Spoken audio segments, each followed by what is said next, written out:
maglulupa, gusto kong i-flex yung pananghalian namin ng nanay ko. Bali minsan lang kayo magbaboy ng nanay ko sa isang buwan isang beses. So magbababoy tayo para mamantikaan man lang yung bibig natin. Kasi inugali namin ni mama na sa isang buwan isang beses lang isda at gulay lang tayo. Yan. So ito liempo, yan talaga nilagyan kong taba. Yan, minsan lang naman taba, tapos may talong kami rito. Ito torta ko yan sa itlog.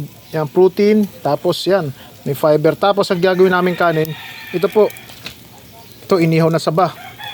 Yan sarap yan Yan ang kanin namin. Yan ang gagawin namin kanin. Hindi naman sama magbahay, basta paminsan-minsan lang. Yan, sarap Ito torta ko to sa itlog. Itong talong natin, malilit na talong lang ang binili ko.